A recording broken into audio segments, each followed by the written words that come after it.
Next is male reproductive system. Female reproductive system हमने देख लिया, वो मेल रिप्रोडक्टिव सिस्टम देखना है। और इसका डायग्राम अच्छा नहीं बना, ये बना लेना अपने आप, मतलब चल जाएगा ये बनाओगे। पहले पार्ट्स देख लेते हैं। ये जो है इसको बोलते हैं टेस्टिस, पेयर ऑफ टेस्टिस होते हैं, एक आगे दिख रहा है एक पीछे।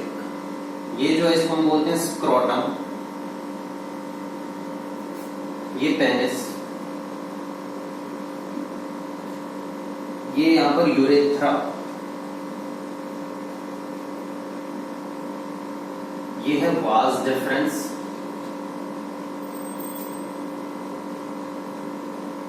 वाज डिफरेंस, ये ब्लैडर, ब्लैडर ये वही वाला है किडनी में होता था ना, जहां यूरिन फॉर्मेशन जो होती थी, किडनी में नहीं मतलब किडनी वाले टॉपिक में। ये है सेमिनल वेसिकल,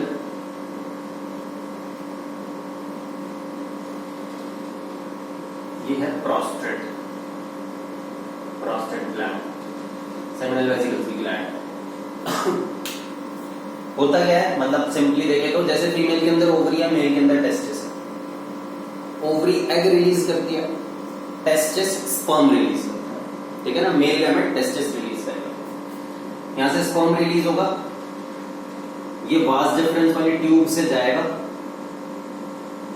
और यहाँ यूरेथ्रा से बाहर आएगा, फिर वो वहां वेजाइना सर्विक्स में जाएगा, आगे फैलोपियन ट्यूब में जाके फर्टिलाइजेशन होगा। आगे की कहानी में बता दूंगा, ठीक है ना। तो मेन तो यही है कि यहाँ से स्पर्म रिलीज हुआ, टेस्टिस ने स्पर्म बनाया, स्पर्म रिलीज हुआ, वाज डिफरेंस के थ्रू जाएगा, पेनिस के थ्रू होता हुआ, यूरेथ्रा से निकलता हुआ, फाइनली वेजाइना के थ्रू निकलता हुआ वहां चला जाएगा फैलोपियन ट्यूब में, वहां फर्टिलाइजेशन हो जाएगा, ठीक है। तो ये बाकी सब क्या है, बाकी सबका क्या काम है वो देखते हैं। वाज डिफरेंस का काम तो स्पर्म को ले जाने का, जो टेस्टिस है उसका काम है स्पर्म प्रोडक्शन का। स्क्रोटम क्या होता है, स्क्रोटम एक सैक लाइक स्ट्रक्चर है जिसके अंदर टेस्टिस है और वो बॉडी से बाहर है, ठीक है। मतलब हमारी इंटरनल बॉडी में नहीं है, मेल की इंटरनल बॉडी में नहीं है, बॉडी से बाहर रखा गया। उसको किस लिए रखा गया बॉडी से बाहर, स्पर्म को बॉडी टेम्परेचर से 2 से 2.5 डिग्री सेल्सियस का कम टेम्परेचर चाहिए होता है। मतलब टेस्टिस को स्पर्म बनाने के लिए बॉडी टेम्परेचर से 2 से 2.5 डिग्री सेल्सियस कम टेम्परेचर चाहिए होता है, इसलिए टेस्टिस को एक सैक लाइक स्ट्रक्चर स्क्रोटम में बॉडी के बाहर लोकेट करा हुआ होता है, ठीक है। ये पूछ सकते हैं हमसे कि why are testis located outside the body. तो testes are located outside the body in a sac-like structure called scrotum because testes need 2 to 2.5 degree Celsius less temperature for sperm production than the body temperature, ठीक है। Vas deferens उसको लेकर के जाता है, रास्ते में 2 ग्लैंड आते हैं, seminal vesicle and prostate gland.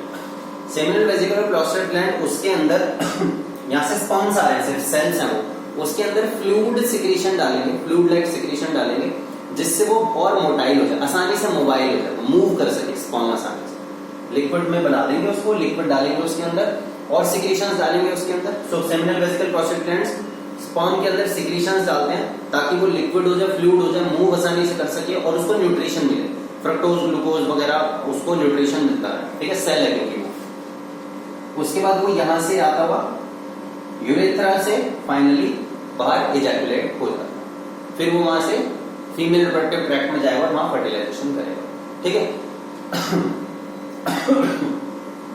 यहां पर एक चीज देखो, तो ब्लैडर से ये जो है ये यूरेटर है, यूरेटर ध्यान होगा वही जिसमें से यूरिन आता था, यूरेटर जाता है ब्लैडर में और यहां से यूरिन आता है इधर, ठीक है। और यूरिन का एजैकुलेशन भी यहीं से होता है। तो हमसे कुछ क्वेश्चन पूछते हैं कि मेल जो रिप्रोडक्टिव ट्रैक्ट है उसे यूरोजेनिटल ट्रैक्ट क्यों कहते हैं, यूरोजेनिटल।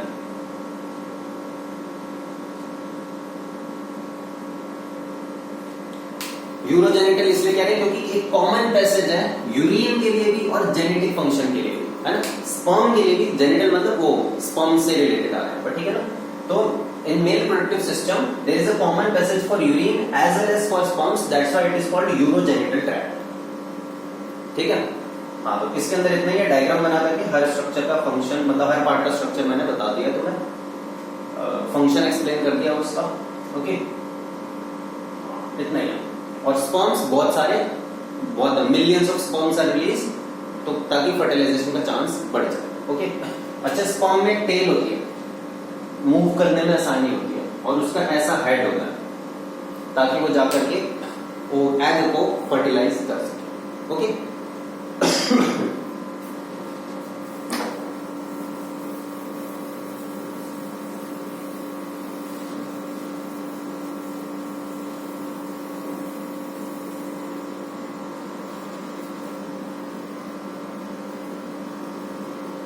इसके बाद हमारा आ जाता है, इसके बाद कुछ खास बचा नहीं है। एक बचा है हमारा क्या, कॉन्ट्रासेप्शन। खास क्यों नहीं है, ये इंपॉर्टेंट है कॉन्ट्रासेप्शन।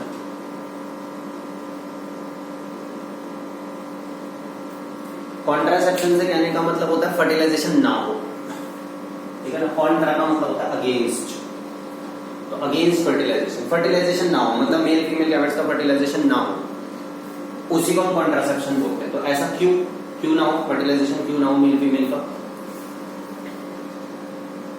गैमेट्स का फर्टिलाइजेशन ना हो, क्यों? इसके अलग अलग रीजन हो सकते हैं कि अनवांटेड प्रेगनेंसी नहीं चाहिए, और मेन रीजन तो ये पॉपुलेशन कंट्रोल के लिए भी चाहिए, ठीक है। तो कॉन्ट्रासेप्शन के मतलब मेल फीमेल गैमेट का फर्टिलाइजेशन ना हो इसके अलग अलग मेथड्स होते हैं, और ये 4 मेथड है, लगभग चारों के चारों इंपॉर्टेंट है। पहला होता है physical barrier,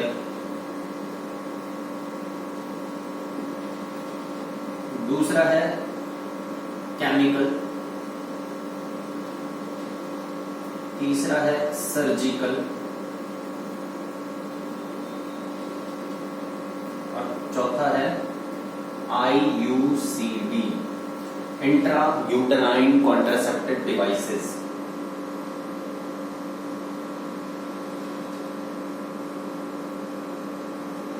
intra uterine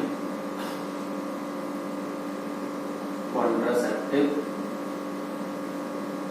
devices. Contraception का मतलब क्या होता है, the method to control pregnancy.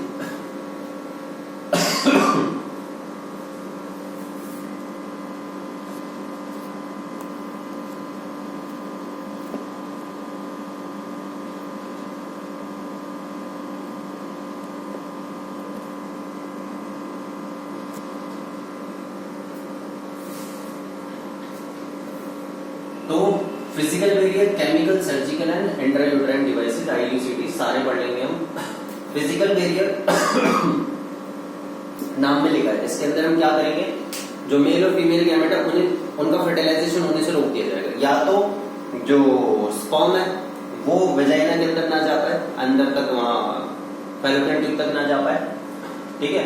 तो उसके लिए क्या करा जाता है, फिजिकली रोक दिया जाए। फिजिकली रोक दिया जाए मतलब मत जाने दो उसको, तो इसके लिए कॉन्डम्स, वेजिनल कैप्स,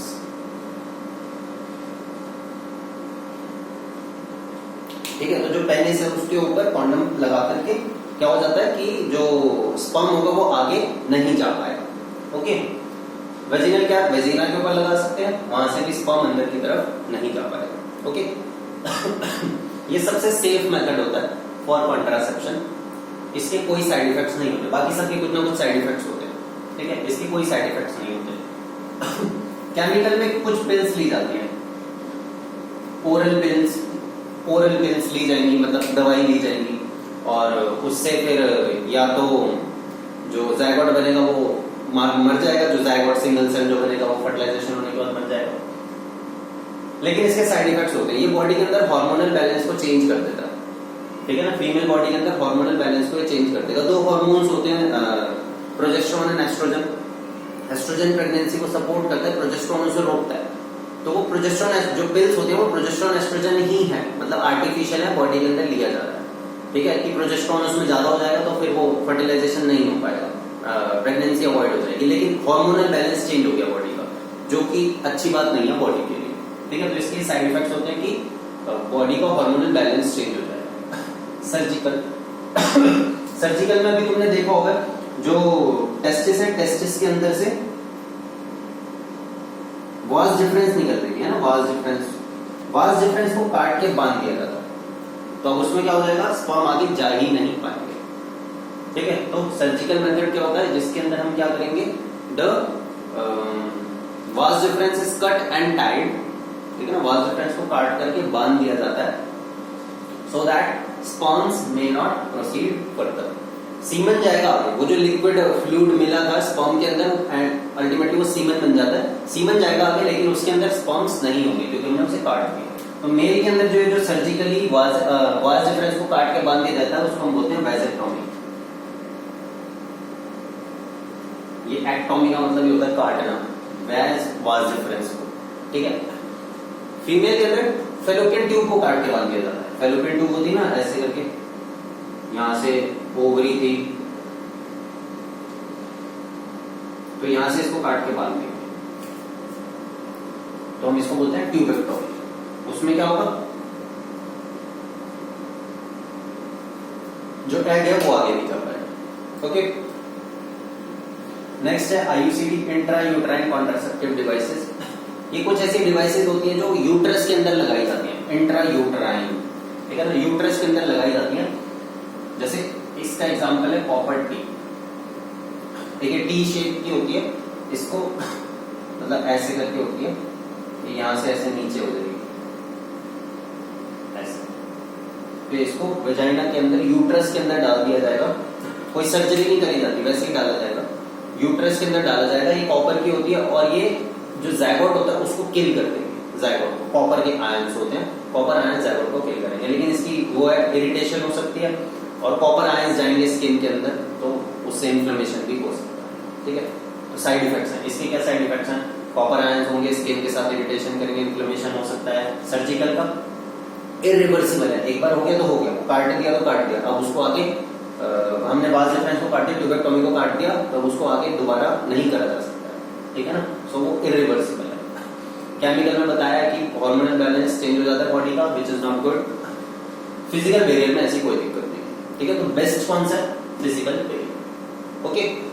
और दूसरा फिजिकल बैरियर की खास बात और होती है, वो सेक्सुअली ट्रांसमिटेड डिजीजेस से बचाता है, सेक्सुअली ट्रांसमिटेड डिजीजेस से बचाता है फिजिकल बैरियर। बाकी कोई भी एसटीडीज से प्रोटेक्शन नहीं देती है, ओके।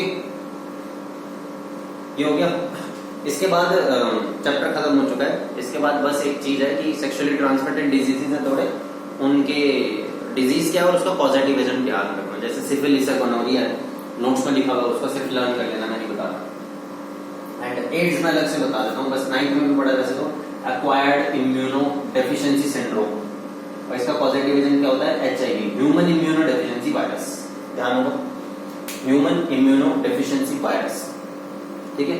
और एड्स की full form acquired immuno deficiency syndrome. इसमें इम्यूनो डेफिशिएंसी हो जाती है, हमारी इम्यूनिटी वीक पड़ जाती है, ठीक है ना। और इम्यूनिटी वीक पड़ जाती है तो छोटे छोटे डिजीजेस बड़े बन जाते हैं, ओके। तो एड्स को सिंड्रोम भी बोलते हैं। 9th क्लास का क्वेश्चन है, बता रहा हूँ। एड्स एक सिंड्रोम है क्योंकि एड्स के अपने कोई सिम्टम्स नहीं है, वो collection of symptoms of other diseases है ना। सिर्फ इम्यूनिटी कम हुई है तो जो थोड़ा सा कोल्ड होना था वो निमोनिया बन सकता है क्योंकि इम्यूनिटी वीक पड़ गई है, इसलिए उसको सिंड्रोम बोलते हैं। Because it is a collection of symptoms, symptoms अलग अलग सिम्टम्स का कलेक्शन है, क्योंकि इम्यूनिटी वीक हुई है तो बाकी छोटे छोटे डिजीजेस बड़े बन जाएंगे, ठीक है। और एचआईवी इसका क्या होता है, वायरस होता है, human immuno deficiency virus, okay. STDs और भी हैं, उसके पॉजिटिव एजेंट क्या रखते हैं तुम्हें, जैसे गोनोरिया, नाइजीरिया गोनोरी, एंड एक सिफिलिस है, शायद उसका ट्रैप्टोनेमा पैलिडियम है, एंड एड्स का एचआईवी है। तो ये सब याद रखना है, ओके। और कुछ इस चैप्टर में